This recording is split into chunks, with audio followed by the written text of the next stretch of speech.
In the words of my man Anthony Anderson, make some contender-ish.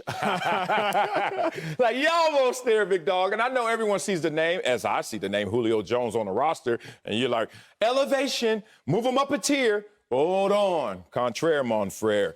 I don't think Julio Jones will have the impact on this team as everyone is advertising, despite being still Julio Jones the Great. Let me tell you why. Let's just go back to class. For Julio Jones to have that impact, that means there has to be a void there. There is a void there, Corey Davis. But let's look at what Corey Davis did last year, and let's anticipate what we think we're going to see out of Julio Jones. Corey Davis last year, 984 yards. You blink, that's a 1,000-yard receiver. You think Julio Jones going to go for what, 15, 2,000, 3,000? What you thinking? Because to have that impact, to take them to the next level, where they can even get past the teams that they couldn't get past last year, Baltimore Ravens, one and done in the playoffs, wild card round. They're going to need impact from Julio Jones, just not same old greatness. So that makes them contender-ish. The way I look at the AFC is really simple. This edition, you look at it, you got the Chiefs and the Bills, tier one. Shut up, everybody else. As much as I love Lamar Jackson and the Ravens, that's the only team I didn't play for that I actually root for. They're tier two. But who's in tier two with the Ravens? Cleveland Browns. Respect. Indy, we'll see, Carson, but y'all right there, the squad is there. Miami, 10 games. Y'all talk about Tua didn't play well, or we'll see what they do this year. And Tennessee, but they're stuck in tier two, and they're not even top tier two, and they're not even top of tier two. They're still in the same place. It's just a splashier look with Julio Jones on the roster. Okay. I like your take, but I disagree with it fervently. I think Julio Jones makes the Tennessee Titans bona fide contenders, not just in the AFC, but in the entire NFL. Julio Jones makes the Titans the most potent offense in the NFL. I say it for this reason. Come on. When you talk about the Chiefs, yes, they have Tyreek Hill, they have Travis Kelce. But again, you can sit in your two high safety looks. You can double Tyreek Hill, double Travis Kelce. You may not be able to stop them, but you at least have a game plan that's functional and that works. When you talk about the Tennessee Titans, keep two safeties high. Derrick Henry will do what he always does, rush for 150 yards, lead the NFL in rushing once again. Okay, bring a safety down low to stop Derrick Henry, which is what the common sense decision is. And A.J. Brown, who's gone for 2,000-yard seasons in his first two seasons, and Julio Jones, who led the NFL historically in receiving yards over a 6-year period, will go crazy. But the biggest issue is this. We all watched that Logan Paul-Floyd Mayweather fight yesterday. We're going to talk about that at length. Yes, we are. If you're Logan Paul, you'd rather fight Floyd Mayweather than fight Deontay Wilder, because though Floyd Mayweather is a better boxer than Deontay Wilder, you understand that you're not going to get bludgeoned nearly as much as fighting that heavyweight. No. Even if you want to disagree and argue that the Chiefs or the Buccaneers have a better offense, come that fourth quarter, like Logan Paul coming out 8th round, you're still standing when you face the Chiefs or the Bucks. But when you face the Titans, you're going to get knocked out in that 4th round because those blows hit different. See, as a linebacker, which at least I know that about, if you playing the Chiefs, you dropping back, opening up in coverage. You play the Bucks, you dropping back, opening up in coverage the majority of that game. But you playing the Titans, bite down on that chin strap extra hard. Because the first, second, third quarter are going to take a toll, and come that 4th quarter, that is really when the Titans are going to make their point. Now, the stats back me up. Titans led the league in 40-point games last year. Titans 4th in the NFL in points per game last year, 1.1 point per game behind the NFL leading Green Bay Packers. Do you not think that Julio Jones is worth more than 1.1 point a game? So for me, the acquisition of Julio Jones makes the Tennessee Titans bona fide Super Bowl contenders. Let me bring in NFL analyst Bucky Brooks. See what you got to say, Bucky. Hey, Acho, you know what I love about you? You are the stat master. There's no one who is better with stats than Emmanuel Acho. And I love what you read out about the Tennessee Titans and what they did last year and putting up all these 40-point games and all that. But guess what? The play caller is no longer there. He's in Atlanta. And so now we got a new play caller, Todd Downing, who is in charge. You know, he called an offense only one time in his NFL career. That was with the Oakland Raiders. Derek Carr went from being a guy that was celebrated as an MVP candidate to having almost the worst performance of his career. Completion percentage went down. Touchdown to interception rate went down. His passer rating was 86.4. We're talking about someone who the season before was at 96, almost 97. So now what we're saying is we're going to give this guy all of these weapons, and we're expecting him to get it right. I don't know if we can say that the new offensive coordinator can take all these toys and make it right. To me, it's like me and you and Marcellus playing video games. We're playing Madden.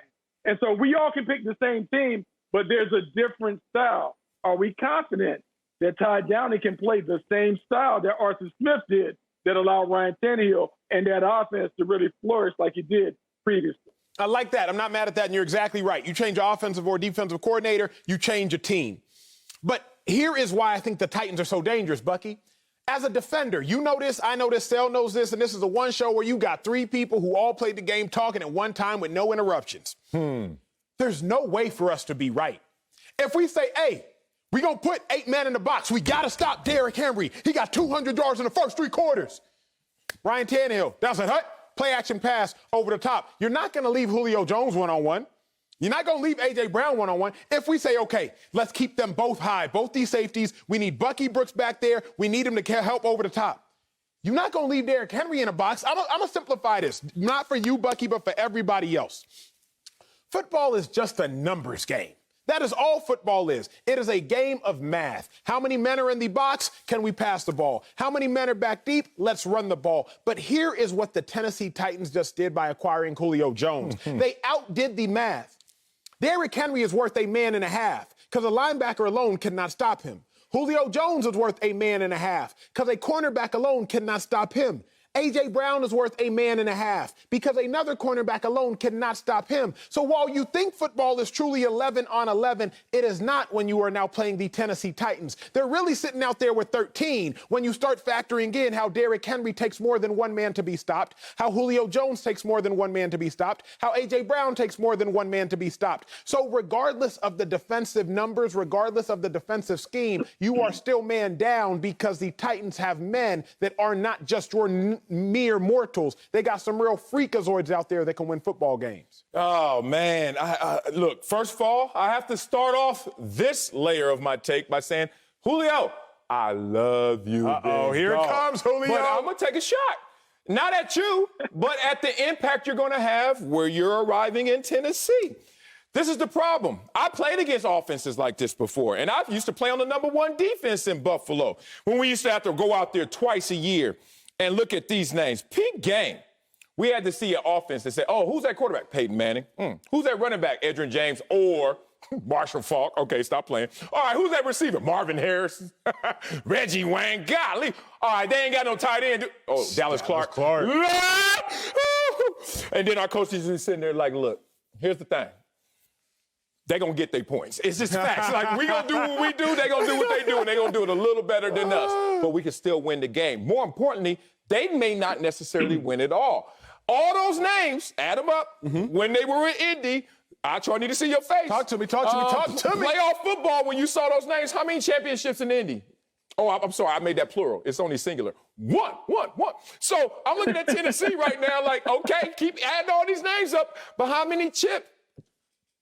I'm not even going to go there. Here's the impact. Julio Jones last year, how many touchdowns? 3. Last year, Corey Davis, 5.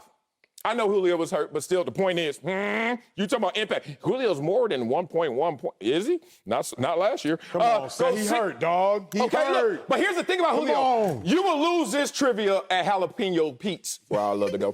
And somebody will say, fun fact, did you know that Julio Jones only once has had double-digit in touchdowns? Listen to this, and this, it blows your mind. 3 touchdowns last year. He was hurt. 6, 8, 3, 6. That's fair. 8, 6, That's 2. fair. Julio? Let me ask you something. Let me do for you all what the people at home on the couch want to do, because y'all both played the game, played on defense, played longer than I did, so let's have a real conversation.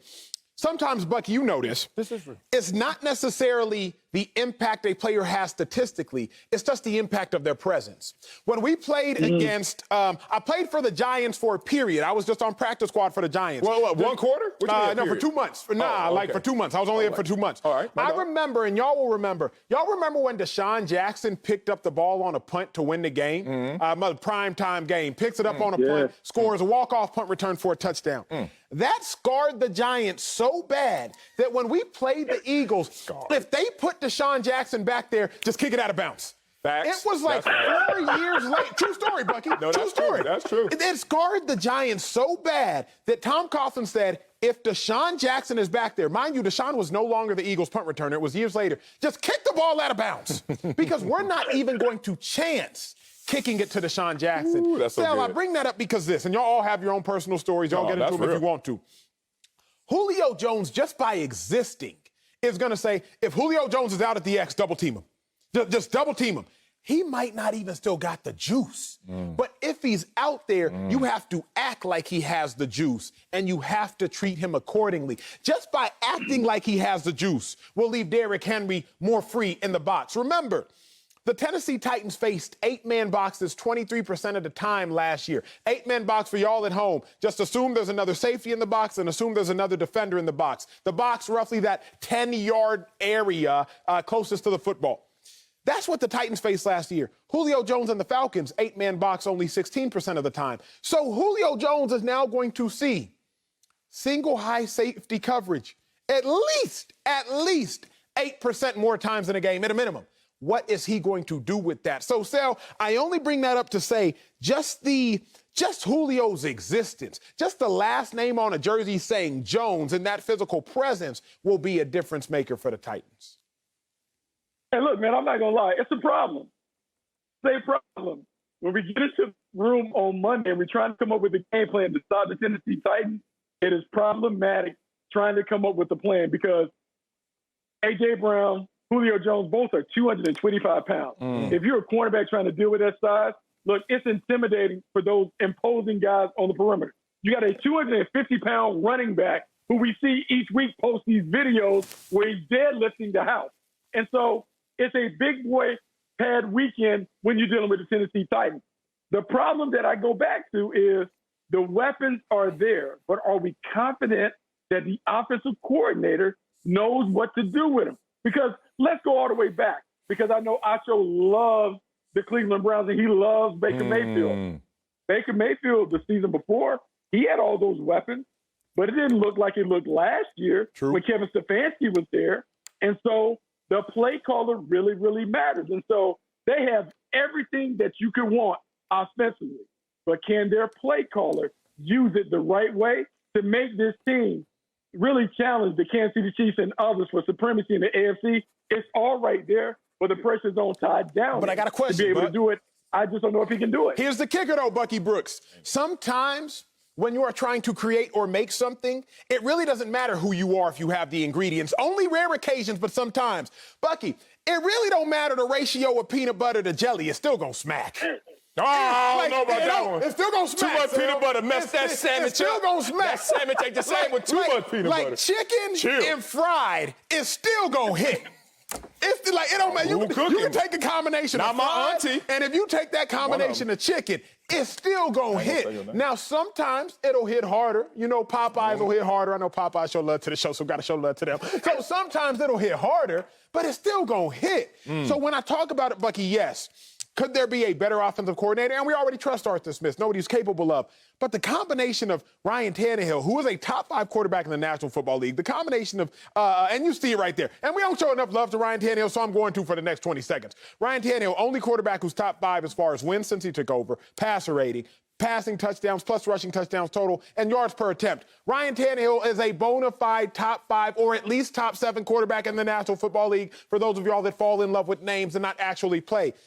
So, Bucky, when I look at the combination of A.J., Julio, Tannehill, Derrick Henry, sure, they could be used better, but regardless, they still gonna hit and they still gonna score points. Man, this wasn't a need as much as it was a hell of a want. Just telling you, and I've been there before. Look, Corey Davis leaves the building. Yeah, bringing in Julio Jones is amazing, but presence versus impact, that's where we disagree, Acho. Let me bore down this argument, make it really boring, and talk about the building blocks of football and talk complementary football. Just for a second, let's talk about why this is not going to have the huge impact. Their defense. Uh-oh. Did I go there? Did Tom Brady just tap me and say, hey, can you tell him about the other facets of the game? Because that's how I win them. The Tennessee Titans defense allowed over 30 points a game in half their games last year. And no other playoff team did that as many times. and as many points. Okay, let's talk about their rankings last year. Scoring defense, 24th. Total defense, 28th. Yuck. Passing defense, 29th. Sacks, 30th. Yuck. Red zone touchdown percentage, which is important to those who played, 30th. And dead last in third down percentage, money down. Come on, y'all. Julio Jones going to do what? Corey Davis was there doing something like Julio Jones, if not almost all of what you saw from Julio Jones last year. But let me give it to you like this. Acho, you love money, especially of late because you're making a lot of it. So let's talk about $1 million. Yes, sir. 1,000,000. Seen that before? Okay, $1 million. Now let's talk about the difference between presence and impact. Okay. You present $1 million to anybody, they should be like, that's a lot of money. You present Julio Jones to any team, be like, that's a balling receiver. But impact? Give $1 million to Acho today. He gonna be out tonight in them streets. I know my boy. Give $1 million to his homegirl, Oprah. She going to bed. Like, what else? Why you wake me up for this? That's the point. He going somewhere where Oprah looking like, oh, that's it. Corey Davis was here giving us the same amount of money.